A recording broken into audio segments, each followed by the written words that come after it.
After more than 30 years in the news business, I've learned there is quite often an Indiana connection. And that certainly is the case for this year's Heartland International Film Festival, October 6th through the 16th. There are several films that are in the festival that have Indiana ties. And one of them is this one. It's called Always Lola. Now, this is the work of a couple who met at Miami of Ohio. He's the director, he's from Ohio, she's the producer, and she's from right here in Indianapolis. And they told me that looking ahead, they didn't want to be in their 90s and look back and have regrets, to dream of making a film, but then never taking the risk. So they jumped in and they created Always Lola. Now, he told me he calls it a modern-day breakfast club. This is a film that follows 5 high school graduates as they mourn the loss of a best friend, and they also learn the secrets around her death. This contains a very strong message about mental health.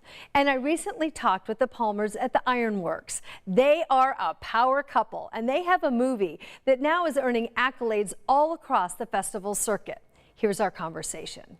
My name is Jeffrey Crane Graham, and I'm the writer-director of Always Lola, which we're so excited to announce will be playing in the Heartland Film Festival on Friday, October 7th and Saturday, October 8th. Yep. And I am Laura Palmer, and I am the producer on the film, but more importantly, I am a Carmel native and the wife of this wonderful creative man. Yes. What was it like to put this together? I mean, how did this come about?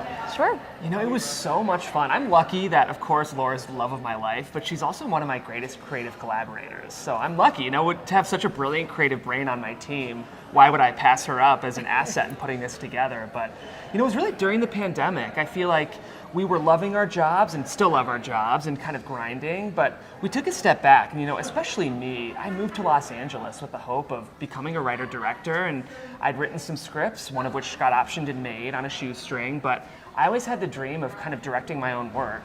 And the two of us put our heads together and said, you know, we don't want to be 90 years old at a nursing home talking about the movie we never made.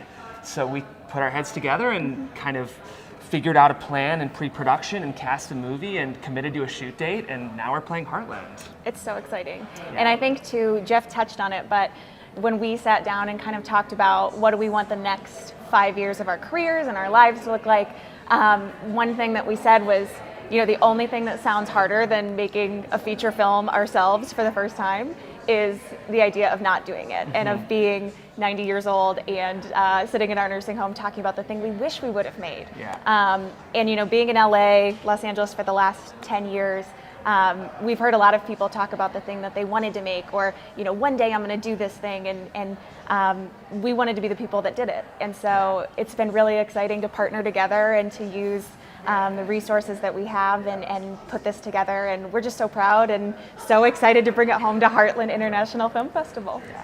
So tell me, how did you meet, and how does that play a role in this project? Sure. So we met in school. University. We went to Miami University in Oxford, Ohio. I'm from Cleveland, but I grew up in a town called Bay Village, which is almost eerily similar to Carmel, Indiana. Less roundabouts. Yeah, less roundabouts. More gazebos. But yeah, we met at Miami University, and we didn't really date till after college. Actually, I was a cruise ship vocalist, so I was an a cappella singer at college, and 4 of us in the group decided to leverage our talent and trick an agent into giving us a 6-month contract on a cruise ship. So we were porting and leaving out of New York, and at the time, Laura was actually interning at Saturday Night Live. And we met for a lunch kind of as friends, and I think both of us kind of picked up on the fact that that lunch felt a little more like friends, and we started dating after that. And it's been really lucky because, you know, both our marriage and our creative careers have really aligned in a way that's given us a ton of opportunities to make things. Totally. And yeah, I think, you know, because the film was shot in Ohio and Indiana, our Midwest upbringing kind of informs the tone and the feel and sort of the earnest authenticity of the movie that we're so excited to show people. Yeah. And I think too, you know, we're so fortunate to be married to somebody who has similar Midwestern values and kind of has that common language that, you know, we've been living in LA for the last decade, and it's just really nice to have somebody that understands where you came from and the values that you hold, but that also kind of pushes you. It's, you know, that pushes you to follow your dreams and create, and it's been a really beautiful professional and personal partnership. Yeah. So Anytime you were like, what were we thinking, blending our work and our professional? Every day. It was a nightmare, man. Let me tell you. No. Yeah, it's kind of nice, I will say, because inevitably any part of marriage is learning both how to love and how to work through conflict. Sometimes it makes those professional moments easier because we know how to quickly get past something. So if anything, I feel like it kind of gave us the tools we needed to, focus on what we need to focus on during production. And, not only the common language of the Midwest, but kind of the common language of our marriage, right? Can make some of those conversations easier and more efficient, and we know how to really work together, whether it's personally or professionally. So. And if he made a bad call on set, then I could just lock the door and hide his keys. So that seemed to work out really well. Yes, definitely. Yeah. So tell me, what is the name of the project and what is the subject? What's it about? Yeah, thanks for asking. It's called Always Lola, and it's a coming-of-age comedy drama. I'm a big fan of 80s hangout movies like The Big Chill and The Breakfast Club, and I kind of wanted to take that tone and that sort of format of movie and update it for my generation. So we're kind of calling it a Big Chill for Gen Z. And the movie follows two timelines, both following a group of best high school friends. And in one timeline, we see 6 of them getting together for their annual camping trip, always organized by their ringleader, Lola, who's the title character. Then we flash forward 1 year, and it's only 5 of them, and Lola's gone. And we learn that she died the year before. So they're really reuniting to honor her memory. But on this trip, they kind of uncover secrets and, challenging details about her death that really threaten to destroy their friend group and their memory of her. And it's funny, the pitch makes it sound pretty serious, but it's a fun movie, it's light, and while death is a heavy theme in the movie, it's really an uplifting movie celebrating life, is what I would say. And it gets some big laughs when it plays with the audience. So we've been blessed to be able to play several festivals so far, and most recently we were at the Chinese Theater on Hollywood Boulevard, which was a dream come true. But I was kind of taking note as folks walked out of the theater, and there were smiles on everybody's faces. So even though it does have that sense of it's a heavy topic, and mental health is something that's really important to be talking about right now, but you're going to walk out of the theater with a smile on your face and feeling light because Jeff does such a beautiful job with the story and the script.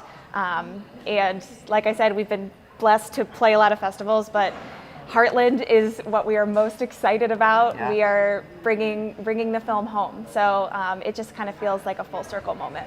And you're going to have a lot of family and friends that are coming to the showing? Yes. So, when I went to Carmel High School, I graduated in 2010, and I was fortunate to be kind of surrounded by people who loved the arts, and I think that's something that Indianapolis is known for. And so growing up, I had such a wonderful, supportive community. And so my first touch point with entertainment was when my high school theater teacher took us to the Heartland Film Festival on a field trip. And so that was when I saw, oh my gosh, somebody from Indiana can do this, can actually, make an impact in the film and television industry.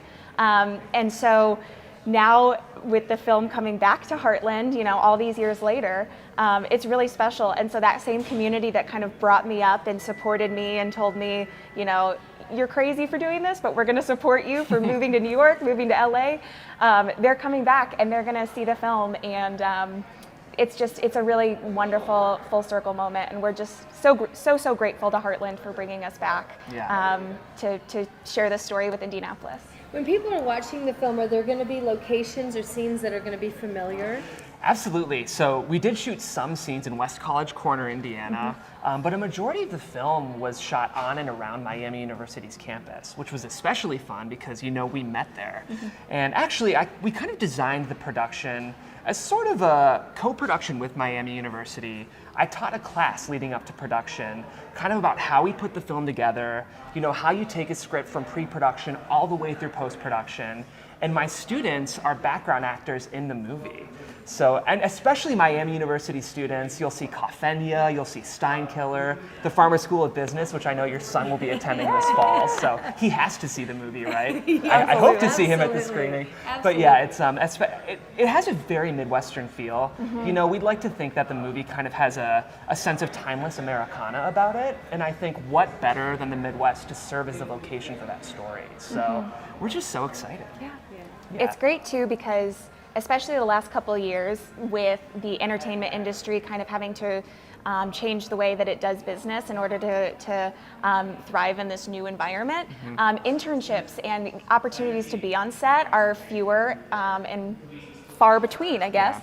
And so the way that Jeff was able to partner with the university to bring students into the process, it's like, you know, bringing Hollywood to them and making it accessible. So that's our hope, that people will see this film and, you know, Indiana students will see this film and know that, you know, there's nothing inherently special about us. We just, we're the product of a wonderful upbringing that allowed us to kind of go chase our dreams. So we're over the moon, and again, so grateful to Indy and to Heartland. It's so exciting. I'm so happy for you. Thank you. Was the casting hard? I mean, to get people to you know, to be who's your Lola? Yeah, it's a great question. Another great thing about having lived in LA as long as we have is I'd say 80% of this production was people I'd either worked with or knew. And some of the actors I actually wrote for, which to any writer-directors watching, it's a great way to really create a strong sense of voice and tone if you know the actors you're writing for. But it's interesting, I mentioned that it's this group of 5 friends, but one of the characters is kind of an outcast, which plays into the story. And interestingly enough, she was the one actress that we cast kind of outside of the pool of people that I knew. And of course, she was immediately a part of the family, but inevitably, you know, the group of us that had known each other for years, and this amazing newcomer, Corinne Micha, who came on the film with us, it kind of helped inform the movie and tell our story in a way that I think really enhances the movie. So Totally. I think we were able to kind of move the production as efficiently as we needed to, because we were an 11-day shoot, which anyone who knows filmmaking knows that's incredibly short.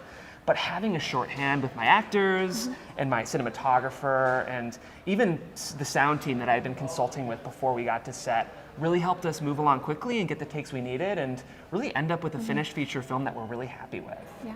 And our cast too, several of them are either, you know, they're based in Los Angeles, but they came from all over the United States. But it was fun to bring them all into Indiana and Ohio and watch them kind of fall in love with the Midwest, where they're like, oh, you know, it's more than corn and soybeans. They're like, let us show you. And it's really fun to kind of watch them realize how wonderful this city is and how wonderful Ohio and Indiana are. And I don't think I've ever seen anybody's eyes so big as like the Los Angeles actresses when I laid out like a Skyline chili bar for dinner. It was like, what is this foreign, this foreign Is it chili? situation? Is it sauce? Yeah. What are we doing here? Yeah. So it was, but it was really fun, and we had a wonderful 2 weeks filming, and are just grateful for the people who made it happen, because 11 days, I mean, that's insane. 12-hour days, just people having to be on their game, and we were really, really fortunate. So tell me, what are some of the accolades that you've received so far, and then after Heartland, what happens next? Great question. So we premiered our film at the Marina del Rey Film Festival, which is, anyone who knows Los Angeles, sort of on the south side of Los Angeles on the water, but it's a reputable festival. And we were really excited to take home the top prize at that festival. So we won Best Feature at the festival, which has been pretty helpful to kind of leverage our festival circuit. So again, we just played the Chinese Theater, which is kind of a famous theater, which was really exciting for the Silicon Beach Film Festival. We're getting flown out to Boston next week, actually. By the time this airs, we probably will have already played Boston. But yeah, for the Boston Film Festival, then of course Heartland, and then we have a festival in Las Vegas that we can't really announce yet, and then hopefully a couple more, and then it's on to distribution. So even if people aren't able to catch us at Heartland, they'll be able to see us on Amazon in 2023.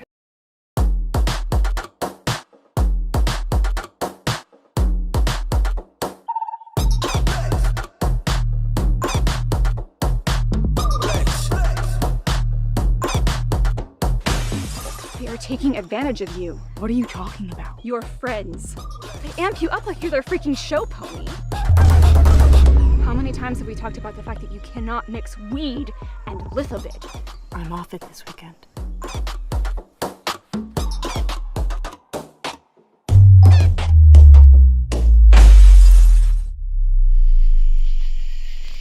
Well, this is kind of shitty, huh? It's like we're incapable of having fun without her. She deserves a proper send-off. Memorial was hard enough. I think we should go back. Lola wouldn't want Catherine here. She loved Catherine. Well, she sure as hell didn't like her. What are you guys doing here? We can ask you the same thing. Did you get lost on your way to Nordstrom? She would have wanted us here too. It's not your fault, Riggs. It was my Coke, so. It was my fault. It's so hard, dude. There's so much unresolved shit. Just miss her so fucking much. I know. We don't know what was going on with her last year. Of course I did. I was her best friend, Riggs. You shouldn't be preaching to me about Lola right now. Like, I was more than just her drug dealer. What even happened that last year? Were she and I even close? If her voice doesn't matter, neither does yours. Don't act all righteous here. I don't want that shitty fight to be the last thing that happened there. That place is like hallowed ground. Lola loved the shit out of you, dude. I'm ready to tell the truth because I think Lola's death could save someone's life.